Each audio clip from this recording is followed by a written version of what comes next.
Crimson Desire. The sun had barely risen over the winding coastal road, casting molten gold across the restless sea. Marco tightened his grip on the steering wheel of his Ferrari 488 GTB, its sculpted silhouette catching every glint of morning light like a moving piece of art. The engine hummed beneath him, a 3.9-liter twin-turbocharged V8, capable of unleashing over 660 horsepower with a single press of the accelerator. Marco felt the power not just in numbers, but in every breath, every heartbeat syncing with the engine's deep-throated growl. As he shifted into sport mode, the car's Manettino dial clicked gently under his fingers. The suspension firmed up, the steering tightened, and the car seemed to become a living extension of himself.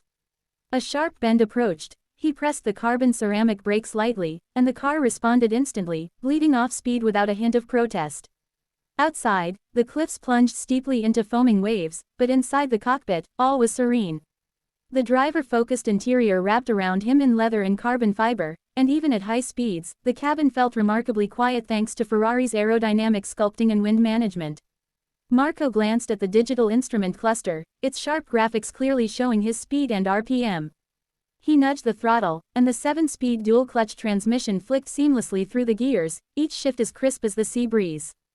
A tunnel loomed ahead. Marco smiled and dropped a gear, the exhaust note rising into a roaring symphony that echoed through the stone walls. It wasn't just the speed that thrilled him, it was the feeling of precision, passion, and decades of racing heritage distilled into this moment. At the crest of the final hill, Marco eased off the gas and let the car roll to a stop at the overlook. The Ferrari's sculpted aerodynamic lines, its low, muscular stance, and that unmistakable prancing horse on the hood gleamed under the early sun. To him, it wasn't just a car, it was a promise of beauty, power, and freedom. Breathing in the salty air, Marco knew this wasn't about getting somewhere fast. It was about the road, the machine, and that perfect harmony only a Ferrari could offer. If you'd like, I can write a longer story, or one that features a specific Ferrari model like the SF90 Stradale, F8 Tributo, or Purosangue SUV. Would you like that? Crimson Desire, Part 2. Marco lingered at the overlook, watching the horizon where sea and sky merged into a single, endless canvas. The Ferrari 488 GTB rested beside him, the engine gently ticking as it cooled, its red paint shimmering with dew. But rest was only temporary, the road still called. Climbing back in, Marco tapped the Manettino dial to race mode. Instantly, the car felt more alive, every input sharper, every sensation amplified. The twin turbos whispered, eager to breathe deeper, and Marco obliged, pressing the accelerator as he merged back onto the coastal road. The tarmac twisted and turned like a living serpent, but the electronic differential e-diff and F1 traction control worked in concert, translating raw power into pure agility.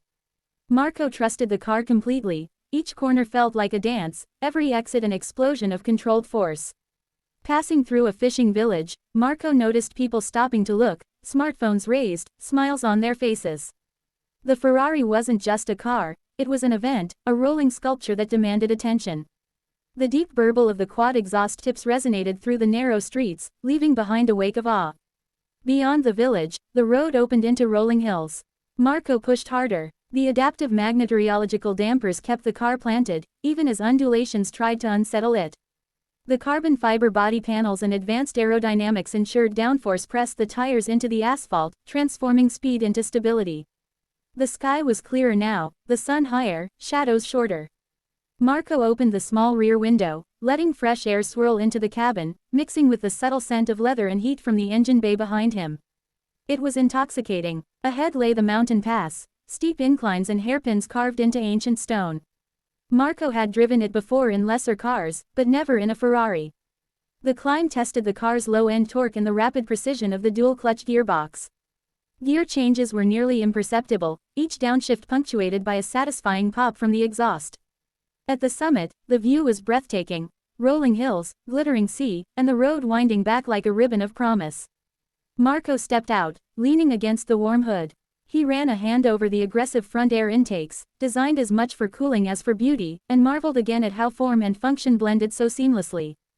In that moment, he understood why Ferrari wasn't just about horsepower or top speed. It was about emotion, about how design, engineering, and passion combined to create something greater than metal and rubber. He took a deep breath, heart still pounding, and whispered to himself. Greater than, this isn't the destination. It's the journey. And with a grin, Marco slid back into the driver's seat, the prancing horse crest shining under the midday sun,